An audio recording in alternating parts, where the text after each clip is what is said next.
Alors nous sommes à Chantilly, au château de Chantilly, au cœur de cette forêt à 40 km au nord de Paris, face à un des plus beaux châteaux de France qui est riche d'une histoire finalement multiséculaire qui commence au Moyen-Âge, qui se poursuit à la Renaissance avec le petit château que vous voyez derrière moi qui a été construit pour le connétable Anne de Montmorency au milieu du XVIe siècle, et puis l'histoire des princes de Condé, qui ont commandé notamment les jardins à André Le Nôtre en modifiant, transformant le grand château, ce grand château qui a été détruit à la Révolution et qui n'a été reconstruit qu'à la fin du XIXe siècle par Henri d'Orléans, duc d'Aumale, le fils du roi Louis-Philippe qui avait hérité des princes de Condé et qui a reconstruit ce grand château de style néo-renaissance et qui a rassemblé surtout au sein de ce château une des plus belles collections de France, la plus importante en tout cas en art ancien après le musée du Louvre,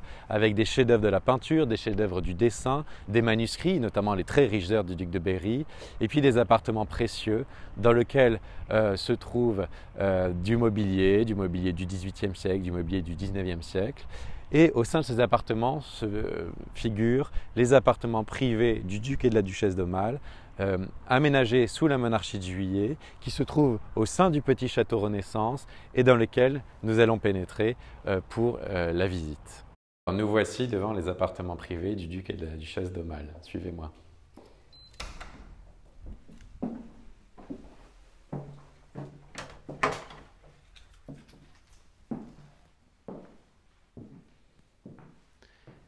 Ces appartements sont les seuls de la monarchie de Juillet conservés en France dans le domaine princier. Ils ont été mis en place après le mariage du duc et de la duchesse d'Aumale en 1844 et Henri d'Orléans, duc d'Aumale, donc le commanditaire de ces appartements, le grand fondateur du musée Condé, les a commandés à un décorateur à la mode, Eugène Lamy. Le chantier a été relativement court, entre 1845 et 1847. Tout est conservé ici, finalement, comme à l'époque, le mobilier, les tentures, les boiseries, les décors. Et nous sommes ici dans le petit château de Chantilly. Ces appartements prennent place dans cette partie du château qui était la seule conservée à l'époque, le grand château ayant été détruit pendant la Révolution. Donc le duc d'Aumale s'installe ici, installe ses nouveaux appartements pour son nouveau couple, il vient de se marier. Et le décor qu'il a commandé est un décor à la mode, un décor historiciste, avec des références au XVIIIe siècle, au XVIIe siècle, au XVIe siècle.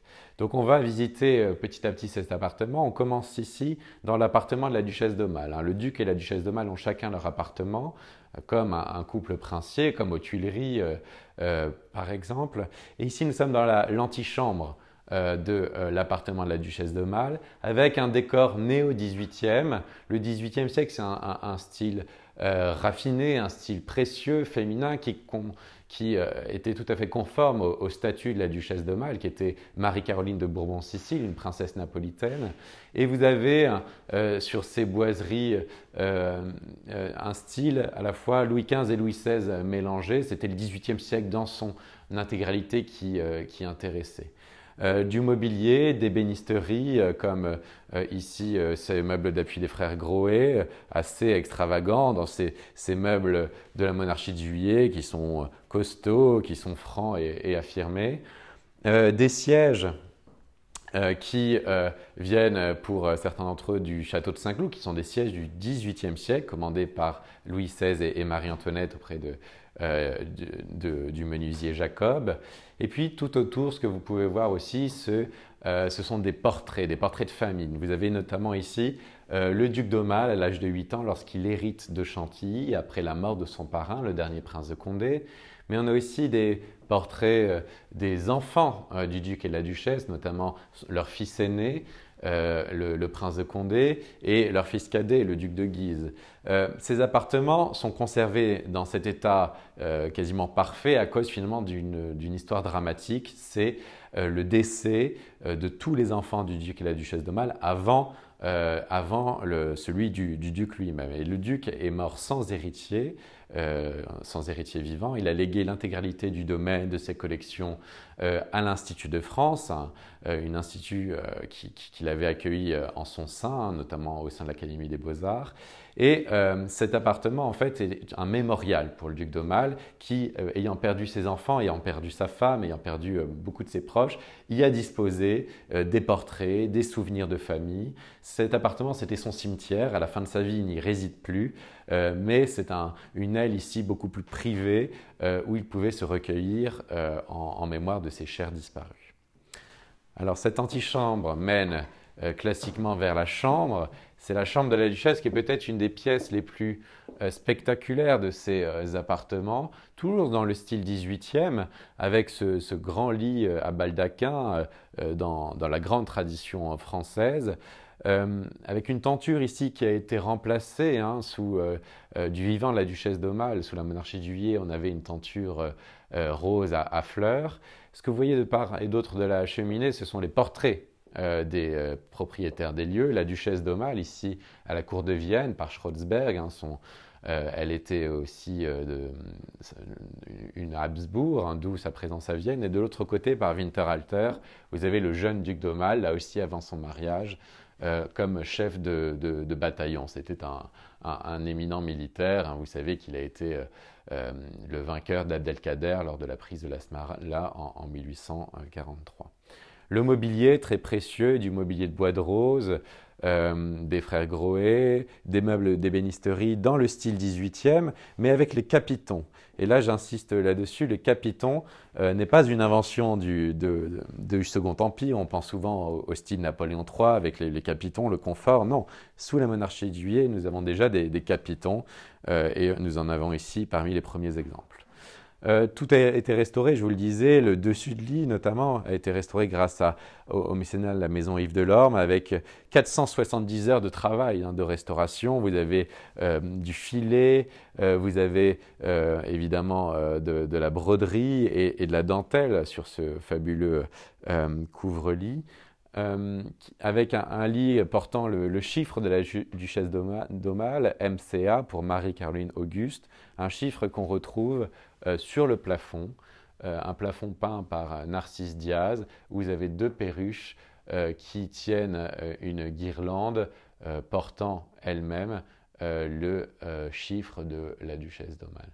On est environné de boiseries, de délicates peintures, le tout faisant référence aux grands appartements des princes de Condé, les grands appartements du XVIIIe siècle qui sont juste au-dessus de nos têtes. En fait, le duc et la duchesse d'Aumale ont commandé cet appartement à Eugène Lamy pour s'inscrire dans la grande histoire de Chantilly, pour montrer que c'était les nouveaux maîtres, mais qu'il n'y avait pas de solution de continuité, que finalement l'histoire glorieuse de Chantilly continuait avec leur action et de leur vivant. Dernière chose dans cette pièce, c'est peut-être une pièce tout à fait émouvante, c'est ce berceau, le berceau de François, duc de Guise, le second fils du duc et la duchesse d'Aumale. Un berceau que la duchesse n'a pas connu dans cette pièce parce qu'il a été offert par Madame de Vatry, la propriétaire de l'abbaye de Chailly, en 1852, lors de la naissance du duc de Guise en Angleterre. Et le duc, après son retour d'exil, vous savez peut-être que le duc et la duchesse d'Aumale ont quitté la France en 1848 à la chute du régime du père du duc d'Aumale, le roi Louis-Philippe, et ils ont passé plus de 20 ans en exil en Angleterre. Et c'est en Angleterre que leur fils, qu'ils ont perdu beaucoup de leurs enfants, que la duchesse aussi est décédée. Et au retour d'exil, après la chute de Napoléon III, à partir de 1870, le duc d'Aumale a replacé tout mobilier qui était parti avec lui en exil. Il a replacé tel qu'il était du vivant de la duchesse d'Aumale et il a placé ce berceau dans cette chambre, là aussi en mémoire de ses chers disparus, que ce soit son épouse ou son fils.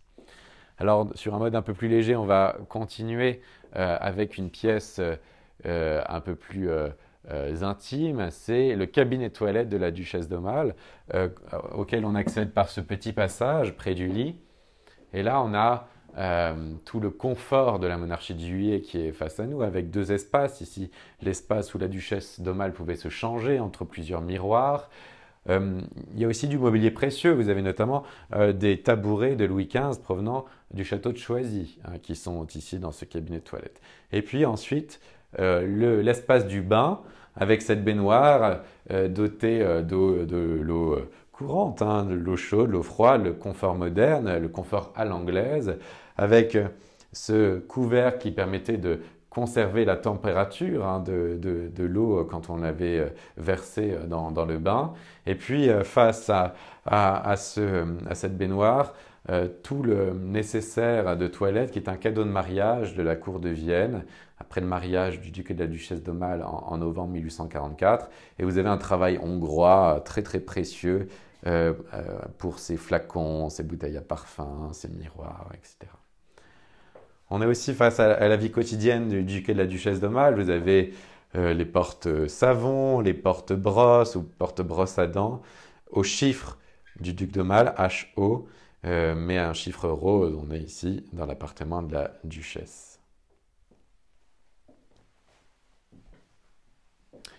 Tout cet appartement a été restauré entre 2016 et 2019 grâce à beaucoup de mécènes, beaucoup de financeurs. En premier lieu, l'Institut de France, le propriétaire des lieux, mais aussi la Fondation pour la sauvegarde et le développement du domaine de Chantilly, qui était présidée par Son Altesse Lagacan, la Direction régionale des affaires culturelles, et puis des mécènes pour restaurer les œuvres, comme les Friends of the Domaine de Chantilly, les Amis du Musée Condé aussi en premier lieu, le premier mécène des collections ici, et puis des entreprises, la Maison Yves Delorme, la Maison Longines aussi pour les pendules qui sont toutes en état de marche, pour redonner à leur appartement cette splendeur, tout en conservant leur authenticité. C'est une chose très importante.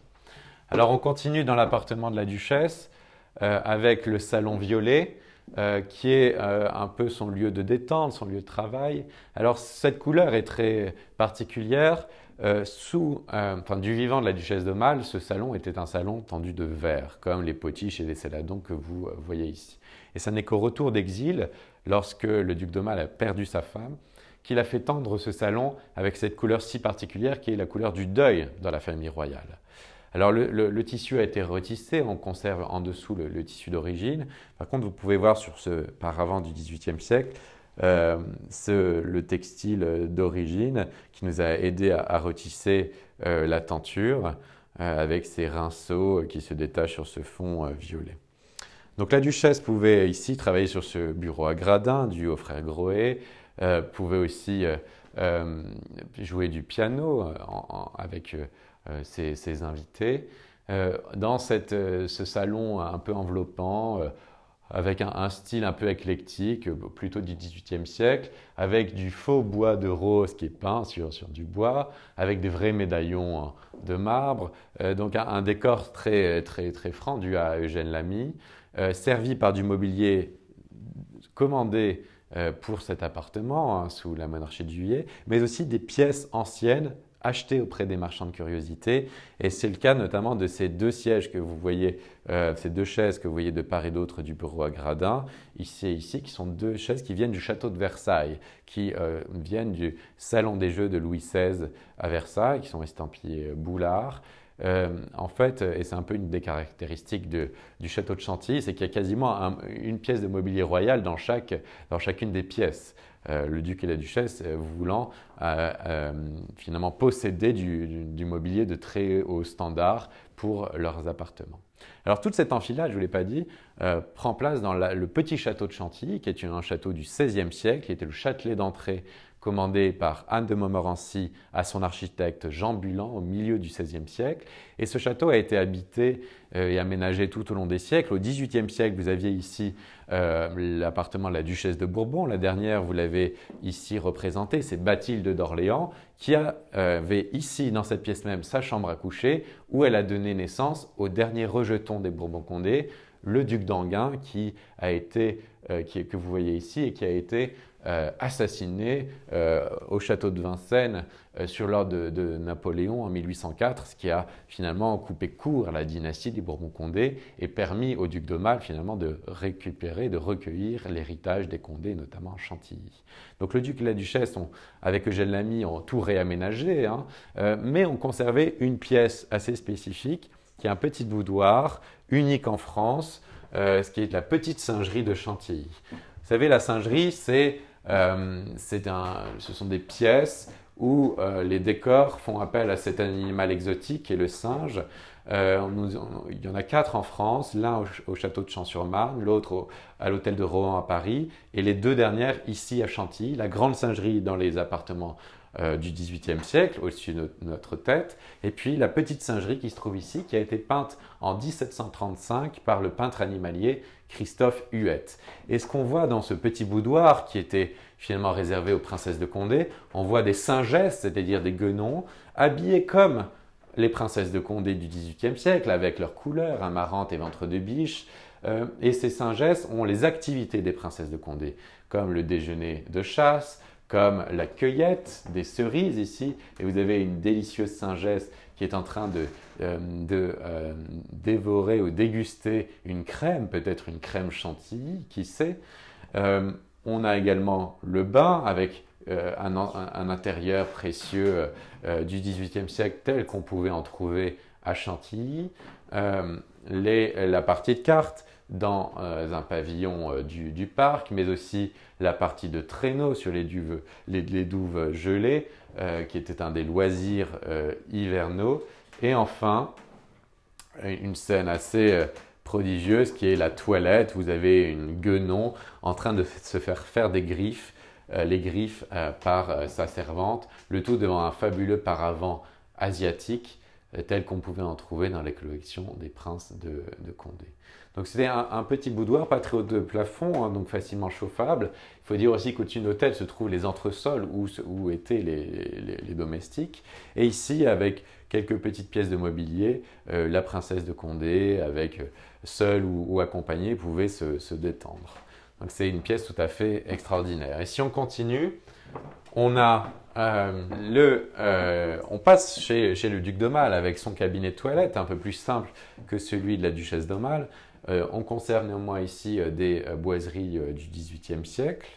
Et puis, après sa garde-robe, où vous verrez son habit de général et son habit d'académicien, on passe à sa chambre, qui est peut-être le saint des saints, hein. C'est une pièce éminemment précieuse où on est à la fois surpris par la diversité des décors. Vous avez ces boiseries qui ont révélé toute leur subtilité à la faveur de la Restauration, qui sont des boiseries XVIIIe siècle pour les grands panneaux conservant des ornements, complétés au XIXe siècle pour cette chambre. En fait, ces boiseries n'étaient sans doute pas là à l'origine. Et puis, contrastant avec ces boiseries extrêmement précieuses, un lit tout à fait sommaire, voire austère, un lit métallique.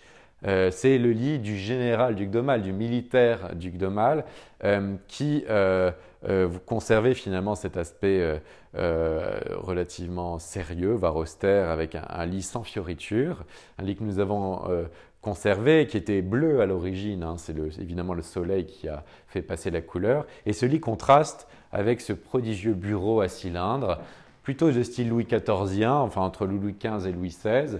Vous avez d'ailleurs un médaillon représentant Louis XIV ici au centre, et ce bureau à cylindre a été offert par Louis-Philippe, le père du duc d'Aumale, en 1846, pour asseoir la stature de son fils qui s'installait dans la vie en quelque sorte. Tout autour de moi, ce qui est assez émouvant, ce sont les souvenirs de famille. Je vous disais, cet appartement, c'est un peu le cimetière du duc d'Aumale, l'endroit où il pouvait se recueillir en mémoire de ses proches. Et donc, vous avez des portraits dessinés, des portraits photographiques ou des portraits peints de ses chers disparus, que ce soit la duchesse d'Aumale, ses fils, sa mère aussi, la reine Marie-Amélie, qu'on voit ici peinte par le baron Gérard. Sur la cheminée aussi, des pièces tout à fait émouvantes, des mèches de cheveux de sa mère, de sa sœur morte très jeune, la sculptrice Marie d'Orléans, une grande artiste du 19e siècle. Son père, son frère aîné, lui aussi mort assez jeune d'un accident de voiture à cheval, Ferdinand Philippe, systématiquement avec des mèches de cheveux. Et puis, sur cette vitrine, juste à côté, on a à la fois le drapeau français, drapeau tricolore, qui a recouvert le cercueil du duc d'Aumale. Le duc d'Aumale est mort en Sicile en 1897 dans son domaine du Zucco et son corps a été ramené jusqu'à Paris, son cercueil a été ramené jusqu'à Paris, recouvert de ce drapeau tricolore que nous avons récemment restauré. Et puis vous avez son moulage mortuaire qui est juste en bas. Donc on est vraiment ici dans le mémorial du duc d'Aumale. Admirez au passage les rideaux, qui sont les rideaux d'origine que nous avons retrouvés à la faveur de la Restauration, dont les couleurs sont assez détonnantes, hein, ce framboise et ce vert qui contrastent avec les boiseries d'un camailleux de bleu, d'ivoire et de gris. Alors dans cette atmosphère autour du XVIIIe siècle, on passe ensuite à un décor néo-Louis XIV, néo-XVIIe siècle, avec sans doute l'une des pièces les plus impressionnantes, typiquement dans le goût de la monarchie de Juillet. Par exemple, le palais des Tuileries était décoré comme cela sous Louis-Philippe. On est dans le bureau du duc d'Aumale qui pouvait travailler ici. Vous avez ici au centre sa serviette hein, avec son nom, le duc d'Aumale. Et puis, il pouvait travailler ici dans ce décor qui évoque les fastes du siècle de Louis XIV, avec ce damas de soie cramoisi, ce grand lambrequin au-dessus des murs, le mobilier de style boule ou néo-boule, le tout faisant référence finalement au XVIIe siècle, qui est le siècle, ici à Chantilly, du Grand Condé. Le Grand Condé, vous l'avez portraituré ici par Juste d'Egmont, c'est le grand militaire du siècle de Louis XIV, ce grand général vainqueur à la bataille de Rocroi, qui a ici marqué l'histoire de Chantilly en commandant notamment tous les parterres à André le Nôtre. Et puis, si on continue, on a finalement la généalogie des princes de Condé avec Louis-Henri, qui est l'arrière-petit-fils du Grand Condé, qui est Premier ministre de Louis XV, qui a commandé les grandes écuries notamment, ou les singeries. Et puis, si on continue, vous avez son propre fils, Louis-Joseph, qui a commandé le hameau, le château d'Enghien, ici à Chantilly, un grand militaire aussi qui s'est battu contre la Révolution et qui a récupéré à la Restauration le château de Chantilly. Et la généalogie se termine sur la cheminée avec ce buste de Louis-Henri Joseph, le dernier prince de Condé, qui est le parrain du duc d'Aumale, qui est mort sans héritier parce que son fils, le duc d'Enghien, avait été assassiné. Et qui a légué le domaine, sa fortune au duc d'Aumale. Donc le duc d'Aumale était environné par finalement ses prédécesseurs à Chantilly, qu'on retrouve aussi dans les petits médaillons de la fin du XVIIIe siècle de Jean-Marie Riboud, qui avait peint toute la généalogie des Bourbons, la famille royale, du XVIe siècle, en passant par Henri IV, Louis XIII, Louis XIV, Louis XV, jusqu'à Louis XVII. Et puis, en exact pendant, vous avez la famille, la branche des Bourbons-Condé, la branche cadette de la famille royale du XVIe siècle, avec Louis Ier de Bourbon, oncle d'Henri IV, jusqu'au duc d'Enghien, hein, je vous le disais, le dernier rejeton des Bourbons-Condé qui a été tué en 1804. Donc c'était une façon pour le duc d'Aumale de s'inscrire dans cette histoire et puis évidemment toujours un lien avec la famille des Orléans, la reine Marie-Amélie, veuve, représentée par Harry Schaeffer face au bureau. La dernière pièce, après finalement ce décor néo-XVIIe siècle, eh bien c'est une pièce néo-Renaissance. Vous voyez cette démarche historiciste assez précise quasiment parfois archéologiques, parce que nous avons des références, enfin Eugène Lamy a eu des références tout à fait exactes. Ici, on était dans la salle à manger de ces appartements, de style Henri II, voire Henri IV, avec un plafond à caisson peint, avec une cheminée aussi de style plutôt Henri IV, mais avec des pièces d'armes et d'armures de la Renaissance achetées auprès des marchands de curiosités parisiens. Un sol, un dallage assez extraordinaire qui est tiré d'un tableau de Pourbus, un portrait d'Henri IV qui était au Louvre, qui est toujours au Louvre et que Eugène Lamy a vu et dont il s'est inspiré. Une tenture qui est la tenture d'origine, un velours de laine en fait, bleu très, très profond, avec aussi les fabuleuses broderies, et puis une passementerie qu'on a remplacée, qui montre le rouge d'origine que devaient avoir les broderies juste au-dessus. Le style Renaissance, ça passe aussi par les décors de l'école de Fontainebleau, les ornements des décors de Fontainebleau, que vous pouvez voir autour des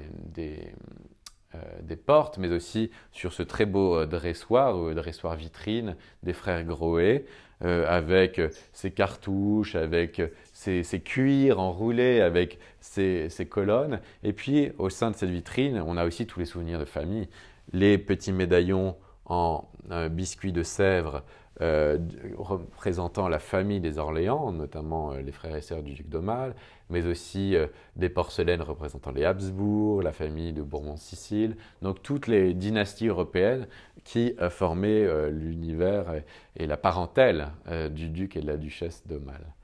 On finit avec d'autres souvenirs de famille, notamment ce buste par Trichetti de Ferdinand Philippe, le frère aîné du duc d'Aumale, qui était l'héritier du trône et qui est mort d'un accident de voiture à cheval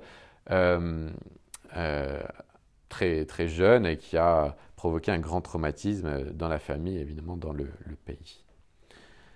Alors si on termine, eh bien, vous voyez c'est une enfilade, hein, donc ce n'est pas forcément pratique, parce que vous devez passer par la salle de bain pour aller d'un endroit à l'autre, d'une chambre jusqu'à la salle à manger. Et donc, le duc et la duchesse ont commandé à l'architecte Félix Duban une galerie assez extraordinaire pour desservir cet appartement. Une galerie de bois, de style néo-renaissance, qui courait tout le long de cette architecture de la Renaissance pour desservir les appartements du duc et la duchesse. Et ici, à l'origine, il y avait les vitraux du XVIe siècle de l'histoire de Psyché, qui sont maintenant dans une autre galerie du château. Et ces vitraux ont été remplacés par les armes des différents propriétaires de Chantilly. Donc là, on remonte le temps. Vous avez les Orléans, les Condé, puis les Montmorency, avec aussi différentes vitrines, des cadeaux, des armes, et puis des facsimilés de dessins appartenant à la fabuleuse collection d'art graphique du musée Condé. Alors, ces appartements sont visitables tous les jours avec un guide et vous pouvez réserver les visites sur le site du domaine de Chantilly ou à la billetterie en arrivant au domaine. Alors, à présent, je suis à votre disposition pour répondre à toutes vos questions. Merci. Nous voici de retour. Nous espérons que vous avez apprécié cette émission. Ça vous donne un bon aperçu des appartements privés du duc et de la duchesse d'Aumale. Comme l'a dit Mathieu, ces appartements sont visitables. Et maintenant, on va passer à la séance de questions-réponses. Mathieu, ça va être à vous de répondre, hein, bien sûr. Et on va commencer avec les premières questions, en tout cas celles qui ont été le plus votées. Une question de Jean-Paul. Jean-Paul qui vous demande, pourrez-vous nous dire quelques mots sur les grandes écuries situées face au château? Ça n'a rien à voir a priori avec l'émission, mais c'est vrai que les grandes écuries font partie du domaine. Oui, l'émission était trop courte pour qu'on parle de Chantilly. On pourrait en parler pendant des semaines. Et vous reviendrez, cher Olivier. Alors, les grandes écuries sont plus grandes que le château, hein. D'ailleurs, parfois, les visiteurs confondent les deux. Ce sont les plus grandes écuries d'Europe qui ont été érigées entre 1719 et 1735 pour Louis-Henri, prince de Condé, qui était premier ministre de Louis XV, qui était richissime et qui avait une passion, la chasse.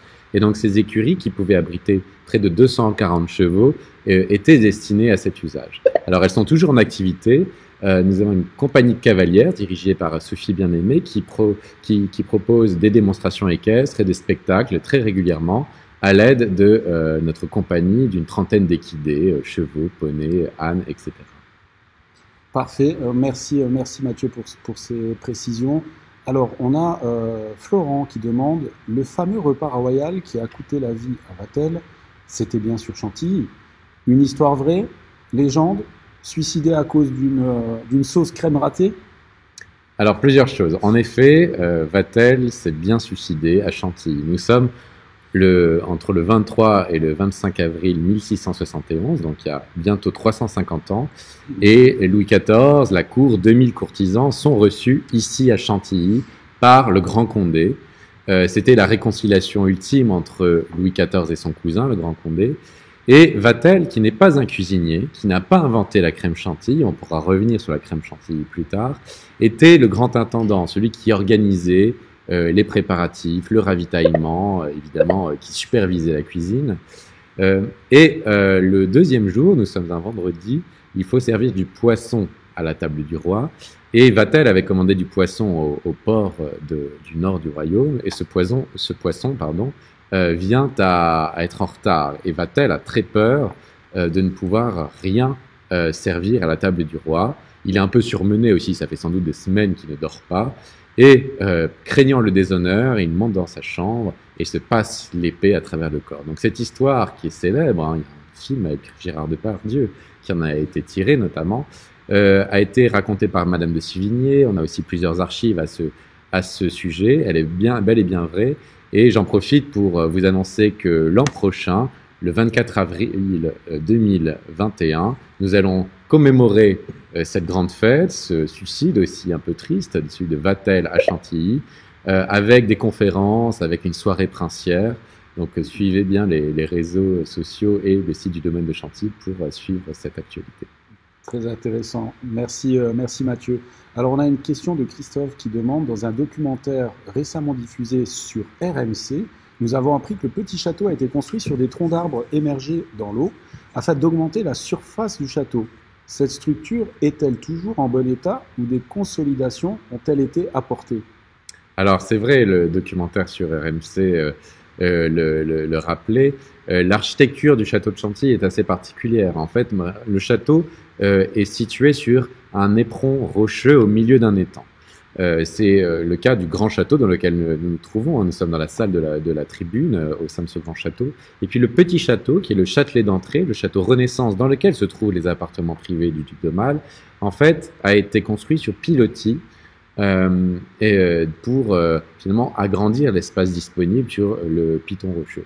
Et ce système fonctionne toujours, en effet, et le château se porte à merveille. Parfait, merci. Alors, on a une question aussi concernant le château. Est-ce aujourd'hui toujours un château privé ou d'État utilisé pour de grandes rencontres politiques? Alors, le château de Chantilly, depuis 1897, est un château qui appartient à l'Institut de France. Donc, c'est l'institution qui chapeaute les académies, l'Académie française, l'Académie des beaux-arts, l'Académie des sciences morales et politiques, etc.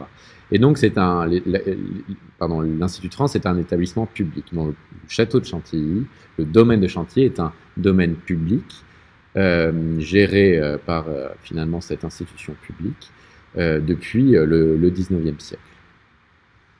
Très bien.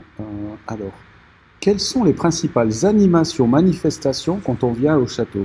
Toujours le labyrinthe et au niveau des visites, sont-elles libres, guidées? Alors, en fait, vous pouvez au moins passer minimum une journée à Chantilly.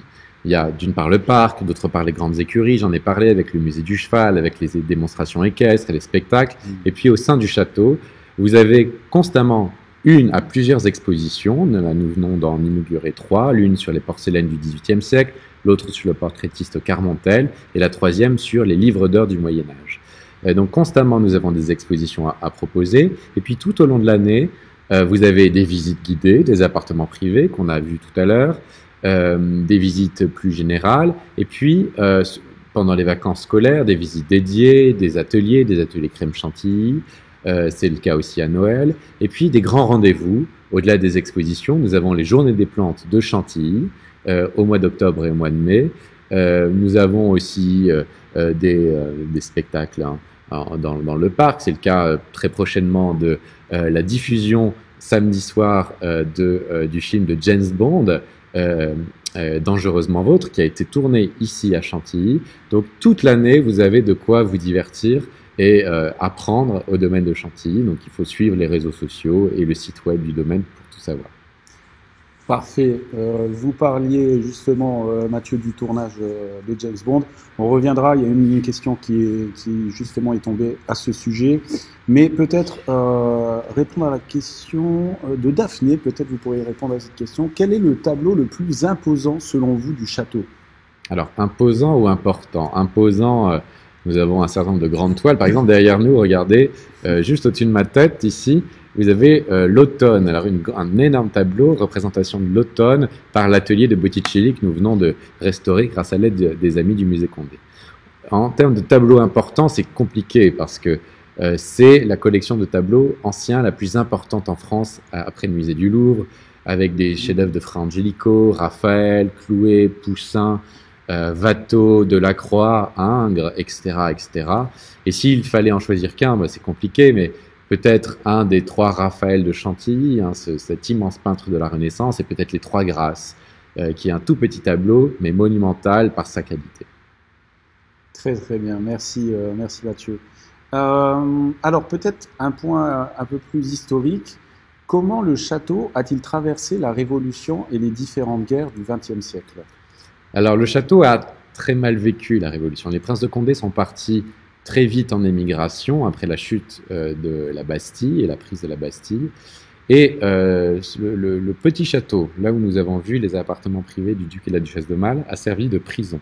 Par contre, le grand château, là où nous nous trouvons, il a été rasé jusqu'au soubassement.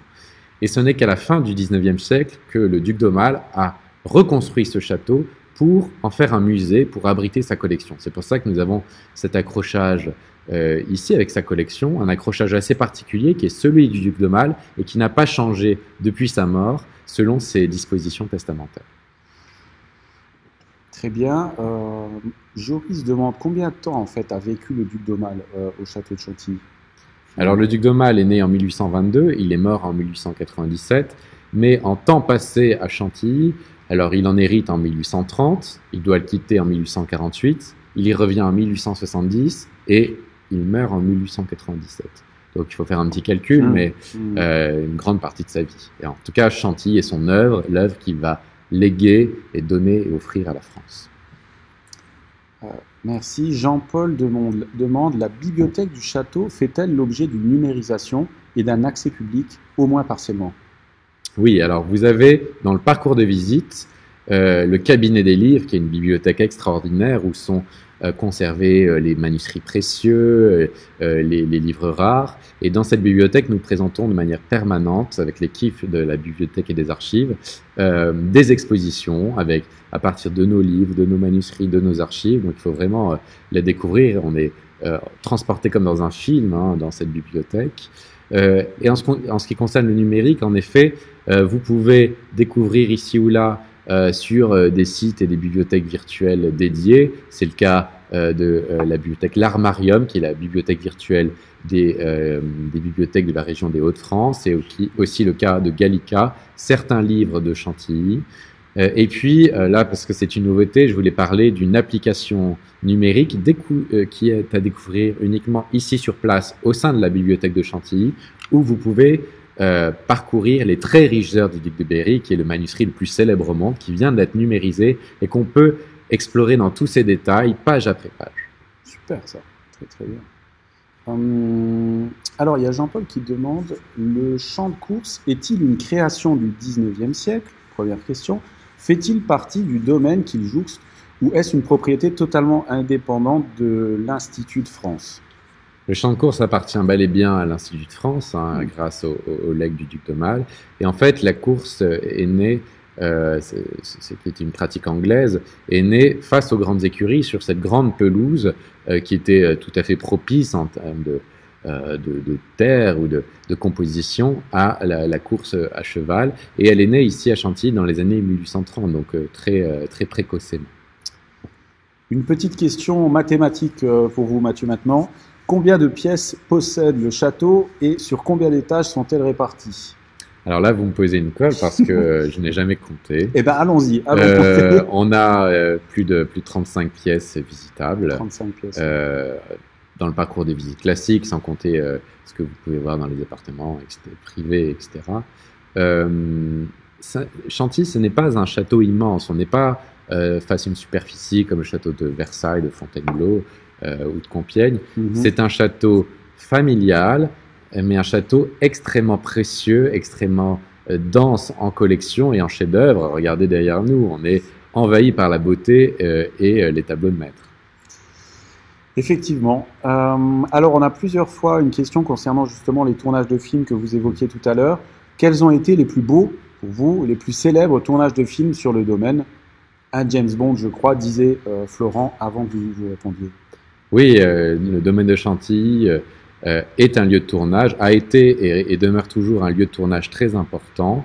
Alors, il y a des films assez célèbres. Il y a Le Jour le plus long qui a été tourné en partie ici. Il y a un James Bond, donc Dangereusement Vôtre, dans les années 80. Et puis, plus récemment, il y a Palais Royal avec Catherine Deneuve et Valérie Demercier qui a été tourné ici. Différents films, différents genres, et ça continue. Parfait. Merci. Alors, concernant James Bond, Mandy demande, est-ce possible de voir le film James Bond de samedi en direct online? Non, ce film, il est diffusé ici dans le jardin de Chantilly, voilà, à côté du château, donc ça va être une expérience extraordinaire.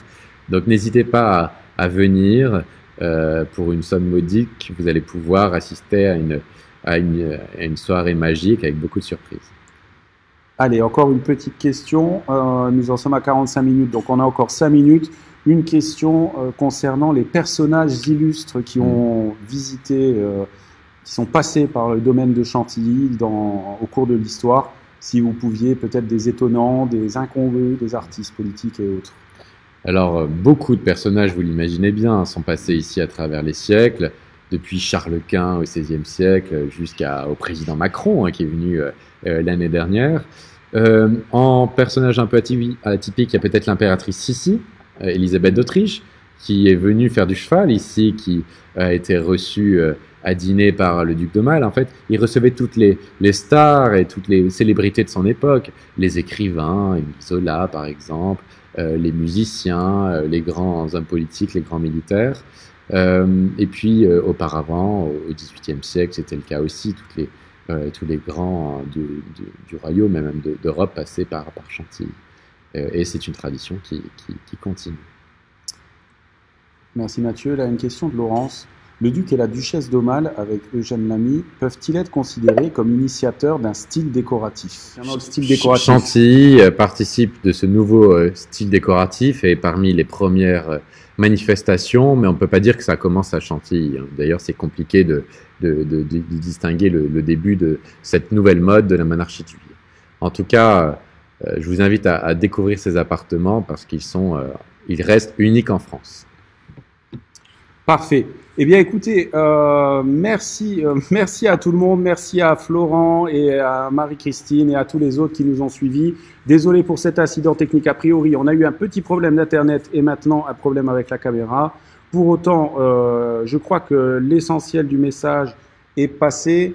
Remercier effectivement une fois encore, nous n'avons pas de bougie Marie-Christine, remercier une fois encore nos partenaires, le ministère de la Culture et la Demeure historique, et je vais laisser comme d'habitude le dernier mot à la personne qui nous accueille, Mathieu Deldic, le remercier au passage, et c'est Mathieu qui va conclure l'émission, et c'est à vous Mathieu de conclure.